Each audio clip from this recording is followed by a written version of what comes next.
The views expressed on this show by guests and the host on issues outside of the 9/11 controlled demolition evidence are the opinions of those individuals alone and do not necessarily reflect those of architects and engineers for 9/11 Truth.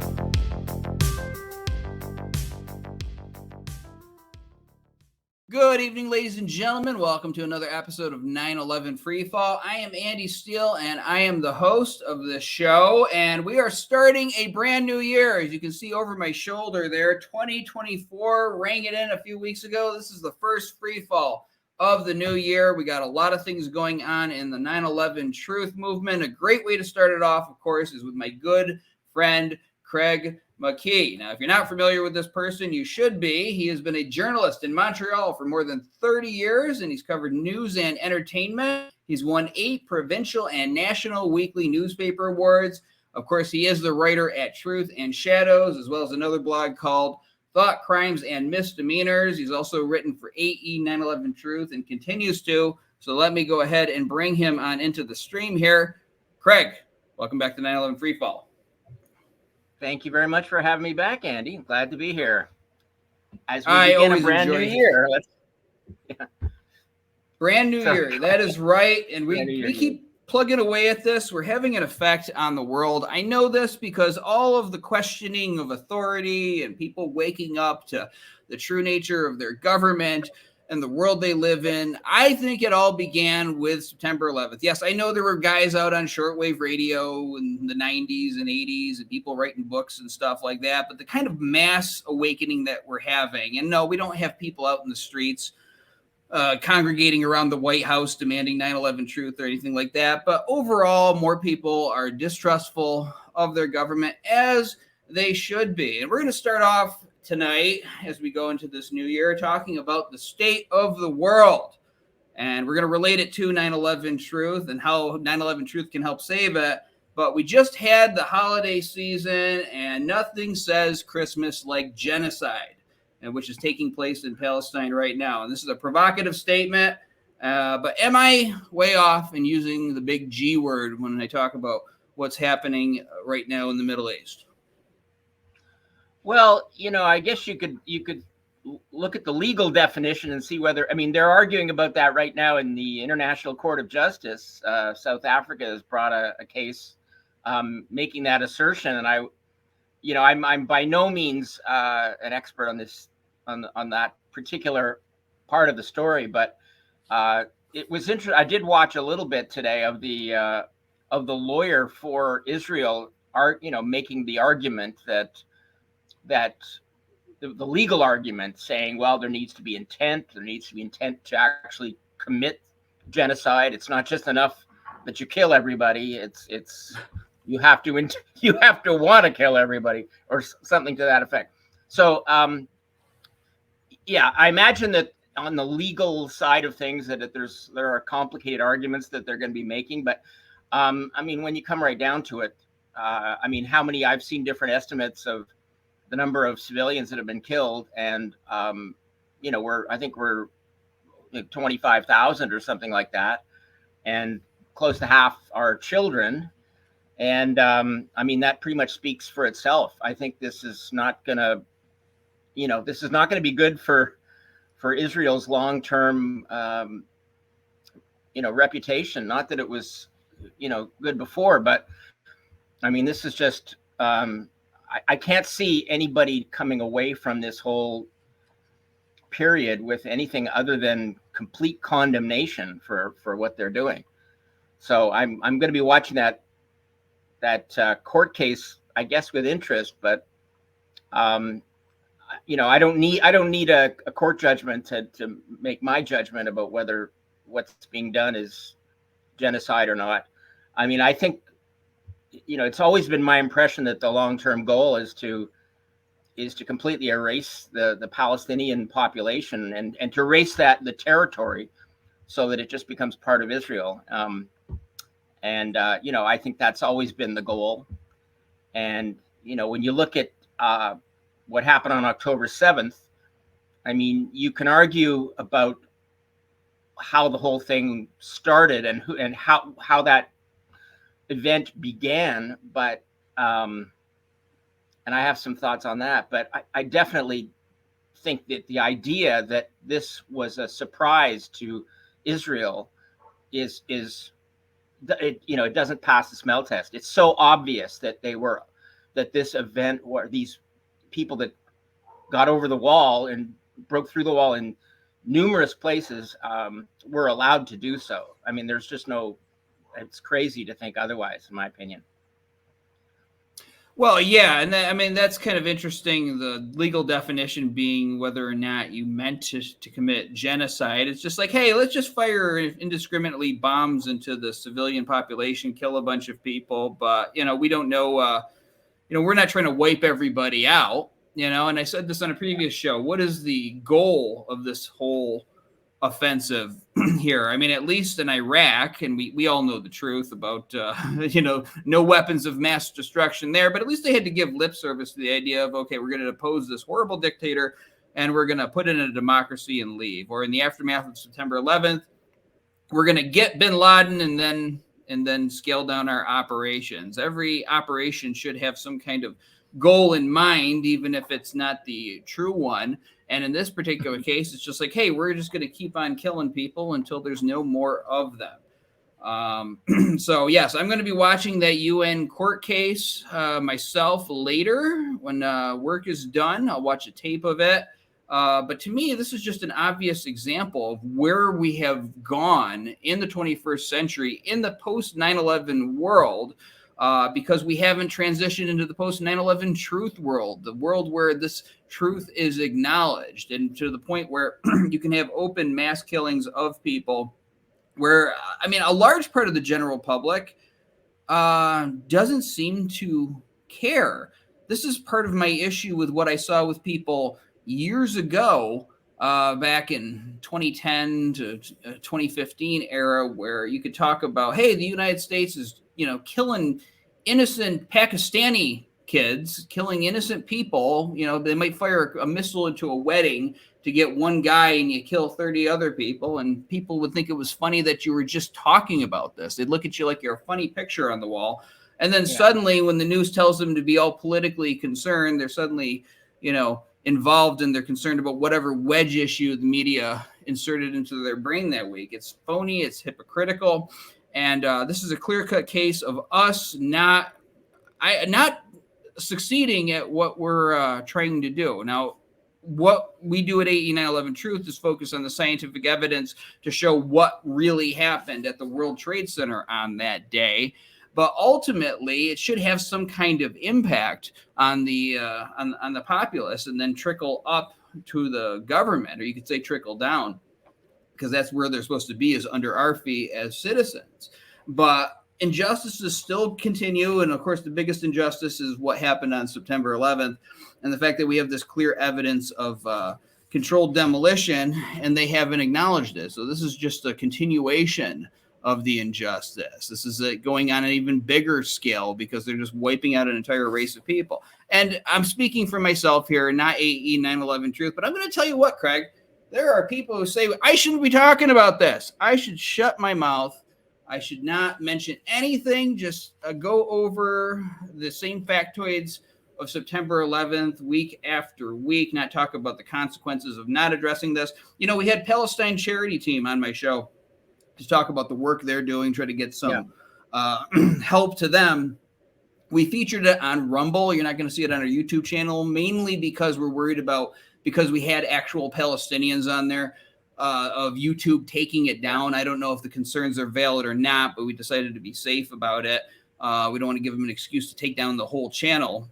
But, I've got these brown shirts masquerading as truthers, trying to complain about it. If another 9/11 Truth group covers it, it's fine, but we can't do it. I don't know. I mean, should I be trying to focus on on trying to help families in Palestine, or should we just pretend it's not happening? Well, that's a very, I mean, that's a big question, and I, I think it's a delicate balance, I would say, because it's on one hand, if you get into maybe the weeds of some of the partisan stuff, especially that that happens that would be considered sort of off topic or on a related topic, but not exactly the same time. There is always the danger of splitting your support, I suppose. But at the same time, I think people are awakening to a larger degree, and maybe the whole COVID period, because everybody was home all the time and had a lot of time to think. I don't know, but it was an opportunity for people to do a lot of thinking and to try to connect some dots. And I think there's maybe a hunger in the truth community, if I can call it that, for connecting some dots. And so I think that standing up for obvious things that are obviously right against obvious injustice, I don't think that harms AE's cause at all. I mean, you're not getting into the policy minutia of some of these issues. You're just talking about, in the case of the Palestine charity team, you're talking about people that are on the ground helping people that are in the middle of a war or a slaughter, and who don't even have running water. So I don't think that's a controversial stance to take. And if people don't like it, well, maybe they should look, maybe they should take a look at their position and see whether they are coming from a good ethical place. So it's tricky, but I think there are, AE's got an important position in the movement, and there are a lot of haters out there, and there are haters that are, pretend to be concerned about the cause, who may or may not be concerned about the cause, and so they're going to take shots at AE whenever they get the chance. So I applaud you for at least acknowledging that there is a world out there, and there are consequences of some of the things that happen on September 11th that go beyond just the harm that was done that day. And, that harm continues to be done 22 years plus later. And if we don't come to terms with what that was, then we're going to keep being fooled by future events. It's the old history of repeating itself, cliche. If we don't learn from September 11th, then they're going to keep pulling September 11th on us in different forms. Some people would argue that October 7th had a lot of similarities with September 11th, particularly in terms of the justification for it that was given. So I think we can't separate ourselves from the world entirely. We've got to let people. I mean, people need to find these connections on their own, but I think we have to let people know that the effects of this event continue to be felt today and will into the future, unless we come to terms with it, I think. Yeah, and there's nothing wrong with being socially conscious. Back in the early days of the 9/11 Truth movement, there was a lot of mixture between 9/11 Truth, the anti-war movement, and there's nothing wrong with having some crossbreeding between them. Now, we don't get into stuff where somebody's claiming that we didn't. I'm just using this as an example, not even passing judgment on this issue. I don't know a lot about it, but there's people who claim we didn't go to the moon and all of that stuff, or saying that an event is a hoax. We're not going to get into that because there's a lot of wacky stuff being put out there to try to dilute the overall cause and get people distracted. It's sort of like in those prison escape movies where you have the guards with the dogs, chasing the escaped prisoners. So if they're a smart escape prisoner, they try to lead their scent into other directions. And that is exactly what some of the stuff is doing. But if there are issues out there that it's a clear case of right and wrong, without even getting into the October 7th and any of that stuff or whatever, but talking about, hey, maybe killing these 6-year-olds is not a good policy in the long term. I have no problem with doing that. Now, in the face of all of this, and Biden's getting in some trouble today because he's bombing some places in Yemen along with the UK. Yeah. And there's people in Congress saying, hey, you just violated the Constitution in doing that. Now, I don't think anything's going to happen to him as a result. Yeah, I don't think anything's going to happen as a result. But I do think that 9/11 truth has awakened people to the sense that they realize that there's problems in our government. And back in the immediate aftermath of 9/11, all these platitudes and whatnot about freedom and democracy and paying lip service to these things might have worked. I don't think it works as well anymore. Does the word of the U.S. government matter? Because they're participating in what's going on in the Middle East right now. And on top of all the other stuff with September 11th and things we've covered with Mick Harrison on the show regarding the court cases, which we'll get to in a minute. But does the U.S. government, are they considered to have any validity now as it stands by and as these acts get more heinous before the public eye? Or do you think that more people, let me rephrase the question. Has the U.S. government lost the luster in the eyes of the public, and can this serve us for the 9/11 truth issue? Well, if people still felt that it had luster, then it's just it's overdue that they get over that illusion. I think the U.S. government has had a lack of luster for a very long time, and it goes long before September 11th. I mean, the United States has been doing terrible things to this whole region, to Latin America, and manipulating other countries and overthrowing governments and all kinds of stuff. So September 11th was not was nothing. I mean, it was new in the approach, but it wasn't a change of policy, put it that way.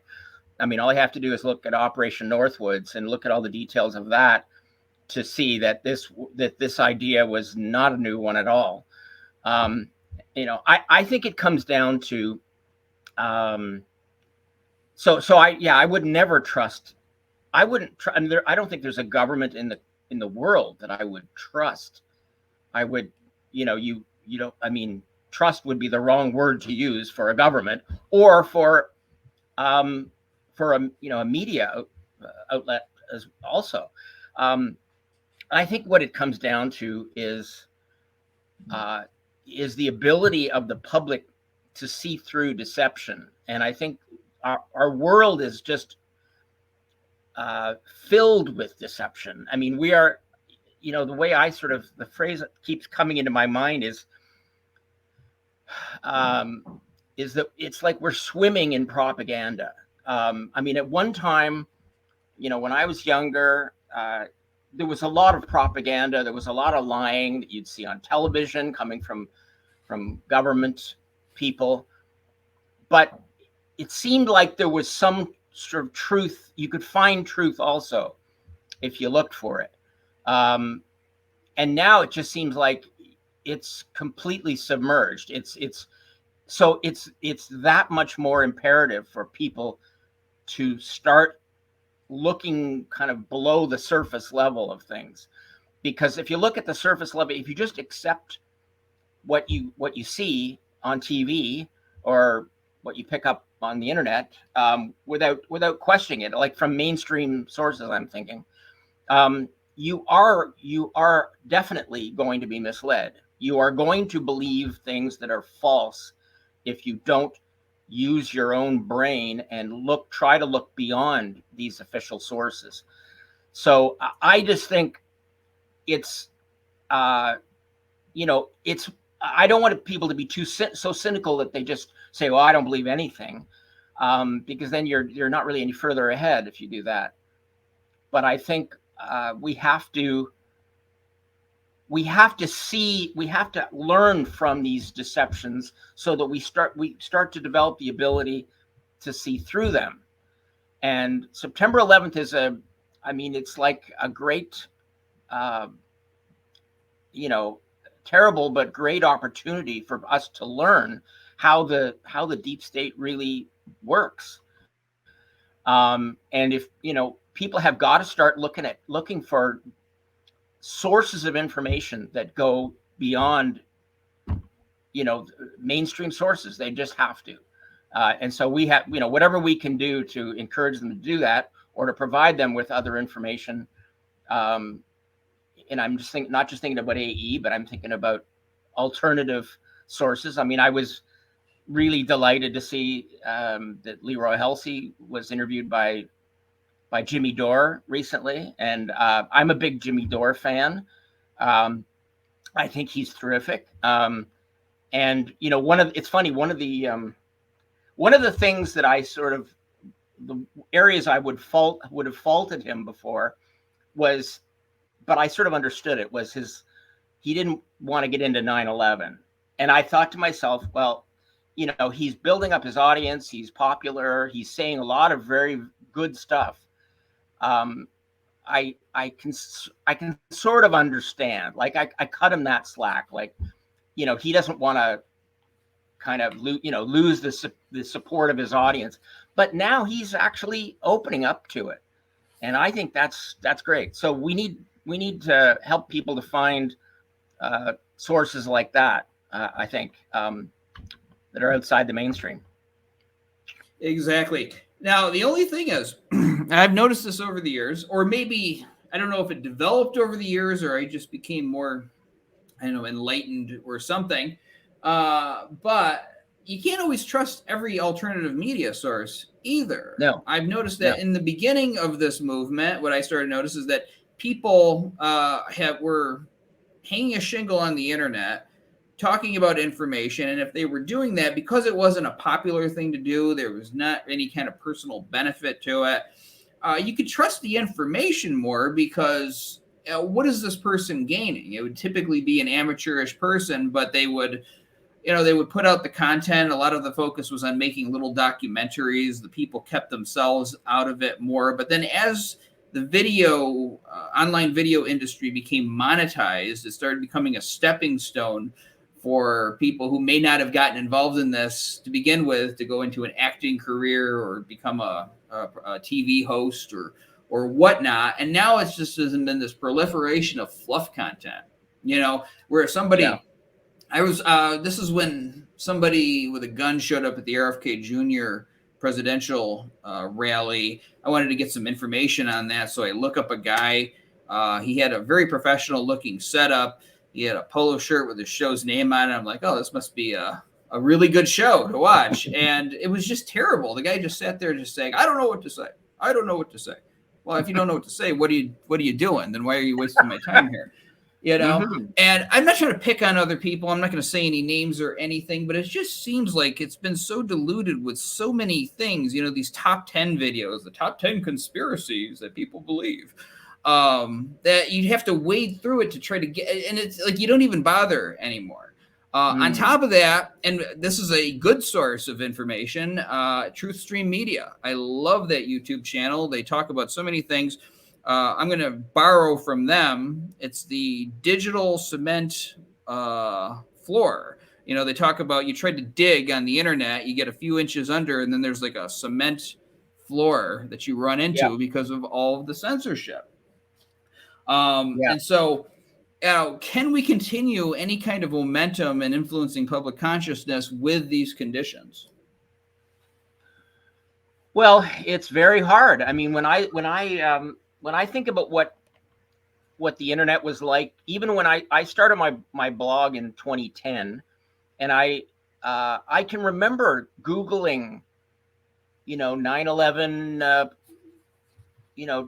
the towers or 9/11 molten metal or whatever, or the Pentagon or whatever it was, and getting articles by people that were involved in the truth movement, my own articles among them, and then and that's just gone. That's just, they put a stop to that. If you go, even if you do a search for you know, an event and then put conspiracy theories or something with it, you'll get a bunch of articles explaining why these conspiracy theories are wrong. And I mean, I did an article for AE in I guess it was 2022 about the use of the conspiracy theory label as a way of marginalizing dissent, just kind of using ridicule and mockery to discredit people who challenge the establishment. And that's kind of, you know, that stuff gets all kinds of, you know, all kinds of neat placement on Google. But the stuff that we're doing, you know, I mean, I don't personally, in my writing, I don't rely on Google anymore. I just have to rely on sharing it. You know, I mean, Facebook's not even that much better. You know, but so it's very, very difficult, but all we can keep doing is plugging away. And it is interesting that we do seem to be getting some attention recently from not big, well, you know, not like the mainstream networks or anything, but some, I guess you'd call them independent media that have a certain profile. And you know, that's encouraging, but it's, I mean, they're not going to make it easy for us to get this message out. That's for sure. So what, I'm not sure I know the answer to that. It just seems like the censorship gets worse and worse every year and more ridiculous. All I can hope is that people are starting to wake up to this. And I think as it gets worse, people are waking up to it. But the question is, are they doing it? Are they waking up fast enough to do anything about it? You know, so I don't know the answer to that one.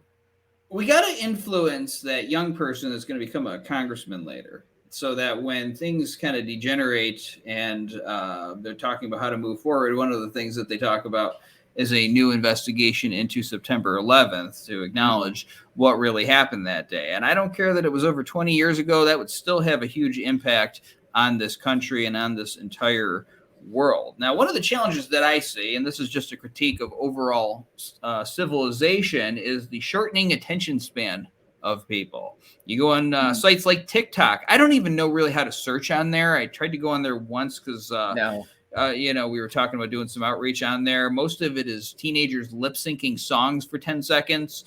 And everyone's like, you need to shorten your message. Also. Yeah, you need to shorten your message to 10 seconds. Well, how do you go over something that is this nuanced and involves this much information in 10 seconds? I mean, you could skip taking a breath between each word. But I don't think this is good for society. What is happening to the overall psyche of the public, where everything has to be boiled down to just like a quick soundbite in order to try to get through, because they're going to scroll past, you know, past this if it's too long, and go on to the next thing. And, you know, I mean, forget reading books at this point. I mean, you know, we're working on books right now, but a lot of people don't really read at this point, at least the ones that I am seeing. Correct me if somebody's got a different experience with the world out there. How do you contend with what's happening to people? Oh, AI too. People using Chat GPT or whatever it's called to write articles. Everything's going to sound the same. Everything's going to sound like the same robot at some point. You know, you're going to lose that unique individuality and those unique perspectives, because it's just going to be easier to plug in a few keywords into this. How much is this stuff going to contend with us and trying to get the truth of 9/11 out? Well, the whole AI subject is a very scary one to me. I mean, I you know, I find it's funny. I've noticed, and I don't know if you've noticed this or not, but since the Beatles put out that new song about a couple of months ago. They put out a song that had been recorded by John Lennon in the 70s in his apartment on the piano, and they didn't have the technology to separate the vocals from the piano for many years. And finally, they now do, and so they were able to clean up and make it sound really good and release it with McCartney and Ringo Starr added in. And they talked about the fact that it was AI technology that they were using to do this, which is pretty interesting that they can do that now. But I don't know if it's just my imagination or I'm just now aware, more conscious of this subject. But it seems like I haven't seen a day go by since that song came out that I haven't seen AI referred to in a commercial or on a something on YouTube or something. It's there every single day, and I don't think it was 2 months ago. I could be wrong. Maybe I just wasn't paying attention to it, but I get this feeling that we're being sold AI as being just so darn convenient and fun. You can like Google does the thing where they show somebody proposing marriage on a cliff and it's very windy, and they use AI to remove the sound of the wind. So it's like I get the feeling that we're being sold on how wonderful AI is. And so there's another thing for us to be aware of. And I may have lost the thread of your original question, but how do we do that? Okay, so attention spans and things you were asking about. I think one of the main ways that we are misled and lied to is using the old familiar divide and conquer tactics, and I think it's just as relevant today as it ever was. And today, when I look at all the debates about gender ideology and critical race theory and these things being so prominent in discussion, just sort of in the minds of the public, it's so prevalent that it just seems to me like it's just a perfect way, if you want to divide a population, get them fighting with each other about things like that so they don't notice the really bad stuff. It seems like a perfect tactic to use. It just seems like an example of, so we're constantly having these battles, on whether it's on TikTok or YouTube or wherever it is. These subjects are, and you get caught up in them. I get caught up in them because I have my own opinions about those things. But it just feels like the attention span, that's one of the things that the powers that be are making use of to keep us off the track of what's really happening in the world. Just get us worried about other things and fighting about those things, and the attention span issue is just a part of that, I think. Yeah, and I mean, what are we going to do though when you're typing in, instead of searching through forums, which is already censored now, but you're searching through different search results for information, when you just type in a question and some AI entity gives you the answer? You think they're going to tell you the truth about Building 7? You think they're going to tell you the truth about AE 9/11 truth and all of our evidence? Unless we turn things around, I don't think they're going to. So this is going to be a factor, maybe not tomorrow, but maybe next year, maybe 2 years from now. It is going to be a factor in terms of getting stories out. And the other thing is, too, let's say there's another event on the level of 9/11. Let's say it's another building coming down and there's video showing squibs with all the deep fakes and everything. The other side can just say, well, no, that's some prankster on the internet faked that, and it's not real. It didn't really happen. So this is opening up a huge Pandora's box. In the meantime, though, we have the lower courts in our case against NIST saying that agency reports don't have to be scientifically accurate as long as they meet statutory requirements, unless Congress specifically states you need to be accurate with this thing. Doesn't have to be. They can get away with pulling off all of the lies that we have documented ad nauseum for 10, 15 years here at AE 911 Truth. They can get away with that. Now we are taking this to the Supreme Court, but I have not gotten your commentary on that state of affairs, that the government can legally lie to you. What do you think about those sentiments? It doesn't seem the least bit surprising, honestly. I mean, the system is, let's face it, the system's rigged. They're not going to just, let us achieve our goals. They're going to throw up every obstacle they can. And, I think hopefully this comes to the attention of more people, so that even if whatever happens on the legal front, hopefully we can succeed in exposing the unfairness of the system at the very least. I mean, the best case scenario, of course, would be winning the case legally. But, I know that a lot of 9/11 truthers out there are going to be skeptical about the possibilities of that happening. But I think you still have to do it. And I think, but at the very least, if you want to expose a corrupt system, people need to see at least that whatever attempts we might make, that they're the system is going to try to stop us, no matter in any way possible. So I'm hopeful that this will bear fruit. But I think you have to be, you have to be ready for the possibility that it's going to be, difficult to achieve that. But anyway, I think it needs to be done, and I think that, like, the things that AE has done, like the request for correction with the NIST, I think those things are very important, because it shows when they fail to address very obvious concerns with evidence, it just exposes them, as it exposes the corruption a little bit more. And I think any time we can do that, that's a positive thing. Ideally, we would love them to say, wow, it turns out we had all the evidence wrong, but I think exposing the corruption is also a worthwhile objective when you're pursuing these kinds of cases.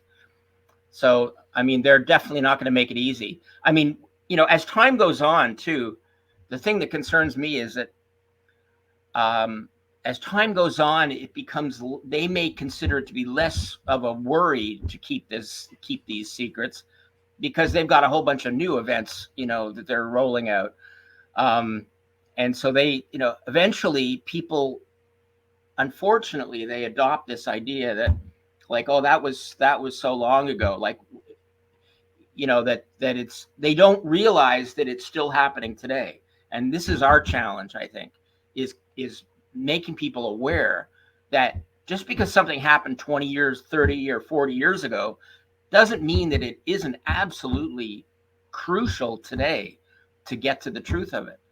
I mean, I think people talk about the Kennedy assassination and how they've, the government's done such a good job of running out the clock on that one.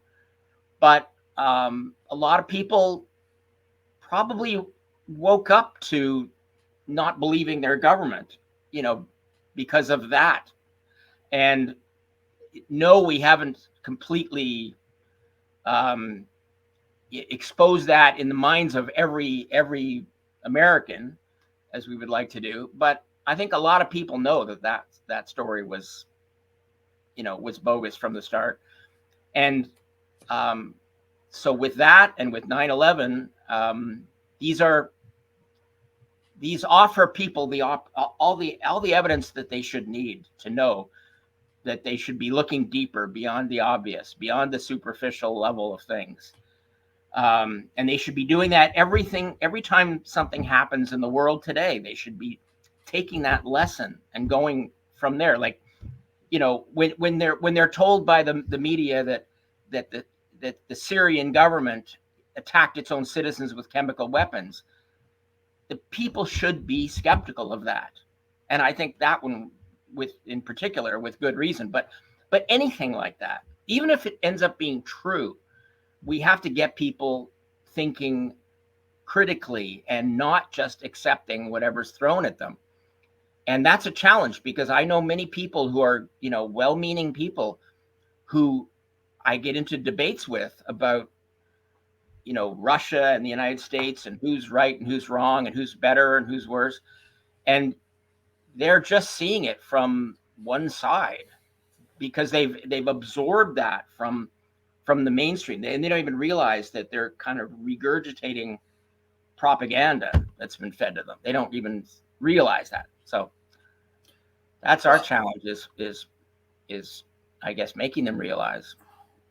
Well, I think we have no choice but to go to the Supreme Court, because number one, it's our job to do everything that we possibly can. The opportunity has come up here to bring this to the highest court in the land, and we are going to do it. Now, I have hope, some hope, because there's a constitutional issue wrapped up in this. This doesn't just affect the 9/11 issue. This affects anything in which science is being debated, regardless of what side the viewer is on these topics, but things like climate change, right? If a government produces a report, since it's coming from the American taxpayer, you expect that it's going to be accurate, that they did their due diligence to come to some kind of truth, and that even if they make a mistake, which, humans are humans, if new information is brought in, that they will correct that analysis and issue a new report. So that is really kind of at the center of this case. And if the Supreme Court doesn't recognize how important this is, then I don't know what to say. But at least we bring it to them. At least we expose it, because the fact is they have not taken us on the evidence in these cases. They have tried to hide behind every loophole they can find, weasel through them, burrow through, and avoid having to deal with their faulty reports. And now this is the excuse that they use. We don't have to correct anything because we weren't asked to do that. I don't think that holds water. And I don't think the Supreme Court, if it was acting honestly, would think it does either. So we do everything we can to challenge it. To me, it's sort of a victory that they have to do this, that they have to hide behind these loopholes in order to avoid dealing with their faulty reports. Tonight's theme, because we're kind of all over the place, but that's kind of the point of tonight's show, because we're starting off the new year. We're going into this. I mean, it's been, 12 years of doing this show, because don't forget, folks, this was an audio show before we went to video.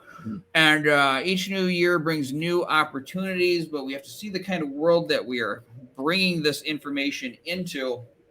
Is this the same truth movement of 10, 12 years ago when you were first getting started, and when I was getting started with 9/11 freefall? Is it the same truth movement that you saw back then, which you see now? There's a big question. It's not. I don't think. No. I think the truth movement is in a crisis period. Honestly, I think. And this is one reason why I think AE 9/11 Truth is so important still, and it's really the best hope, I feel, for getting the truth out there. I think there are a lot of people in the movement who I don't think are genuine, and I think that some of those people are trying to take attention away from AE and from good researchers, and they're trying to lead us down the garden path. So I think there's some bad stuff happening, and I hope that people out there, average truthers, will pay closer attention to what is happening. so that they can make good judgments. I think what I don't want to see is I don't want to see other entities in the movement, instead of trying to complement what AE has done and what AE is doing. I don't want to see them competing with AE and trying to battle over interview guests and getting attention. I don't think it should be a competitive situation. And honestly, what I'm seeing from certain other people and certain other entities is exactly that. It's like they're trying to compete with you for attention instead of trying to add to what AE is doing, which I think is what we need.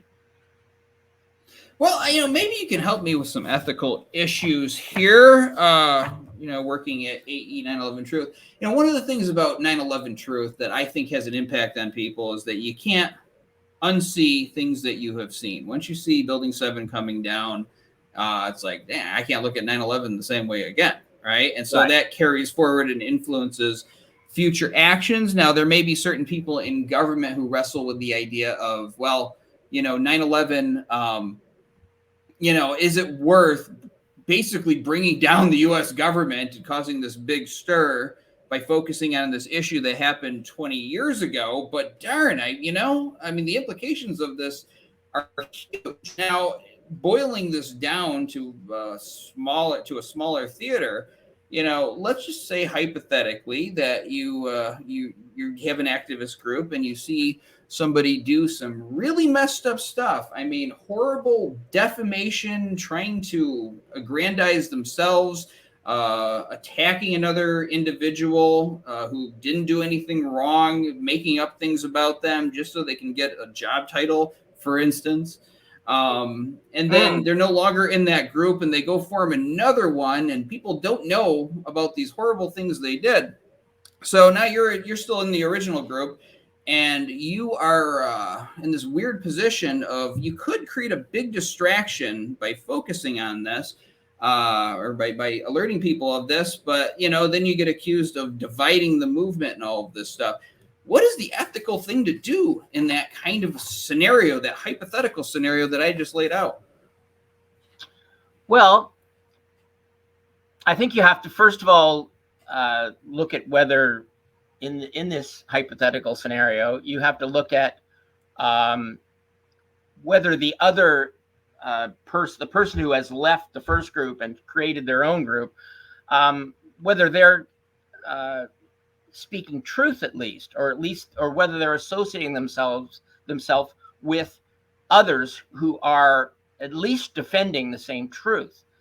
Then you could get into questions about whether it's right for them to sort of compete for attention. But if they're now supporting people who are not fighting for the truth or who are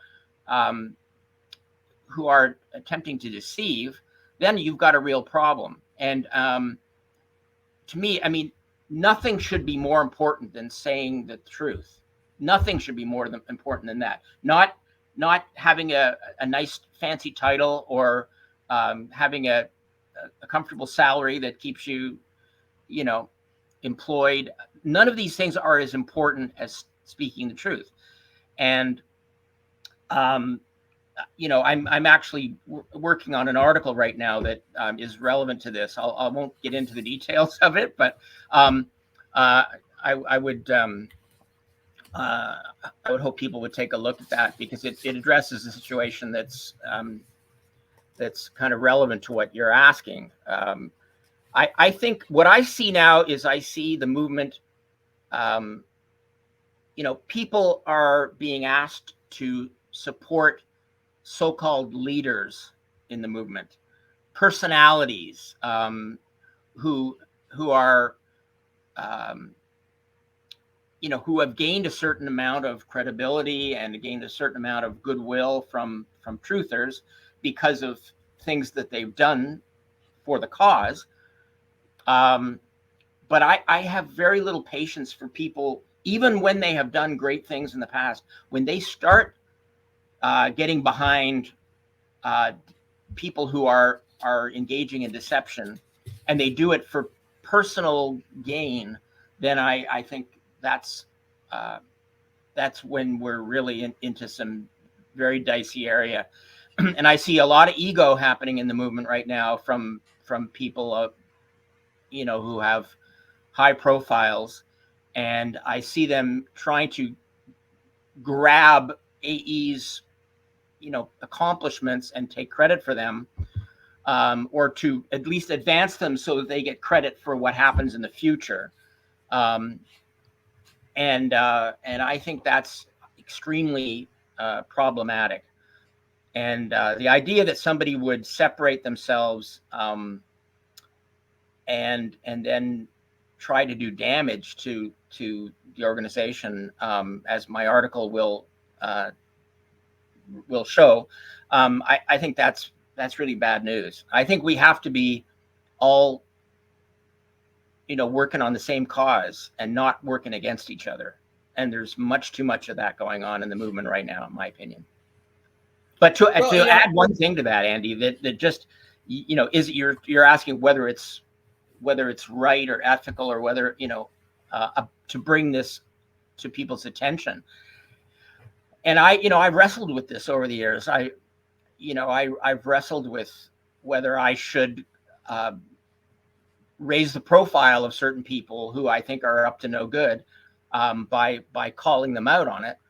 And I guess I finally reached, well, not finally, I guess I've had this idea all along that it needs to be done anyway, because even if you do give them extra attention, if they're up to no good, they're going to continue to be up to no good quietly, and then they're going to get away with what they're doing, without being noticed. So it's not like you're going to keep. It's not like they're going to go away just because you don't give them attention. So it's an interesting hypothetical. Called out. Right. It's an no, I'm interrupting you. It's an interesting hypothetical to think about. My father told me a story. He coached Little League back when my older brothers were playing, not when I was playing, but about seeing a kid during tryouts, one of the best baseball players of the whole batch, very athletic, head in the game, all of this stuff. But something happened. It was like a pop fly or whatever. I think it went out towards where the parents are, and the kid shoved his mother out of the way to go catch this ball, almost knocked her off her feet. My father had the chance to take this kid, said, "I'm not dealing with him." Somebody who would shove his own mom out of there. And so, the message I got there was character matters. And, in this hypothetical, I mean, if you see somebody doing very heinous things to other people who didn't do anything wrong, lying about them, defaming them, to do this, and this is going to happen to some other innocent person down the road, I don't know. I mean, do the rights of individuals to truth, do they compete with the overall cause of the movement? Does the movement suffer because somebody doesn't speak out, or is it better to stay silent about these things? What's your thoughts on that hypothetical? Well, I guess it depends on what it is that you would be revealing. If it's something that's entirely a personal issue, and it has nothing to do with truth seeking, it's like, let's say I don't know, somebody got arrested for shoplifting or something 20 years ago or something. I'm not that concerned about finding out about that. I don't think that's a make or break kind of piece of information necessarily. If somebody is putting forth, 9/11 evidence, the fact that they got, and there's nobody we're not talking about anybody. Nobody got caught for shoplifting. This is I'm just making this up as an example, but I would be less concerned about something like that than I would be if the problem involved, an act of sort of deception that was being done for personal aggrandizement, perhaps, but also, to to, in some way, waylay the 9/11 truth cause.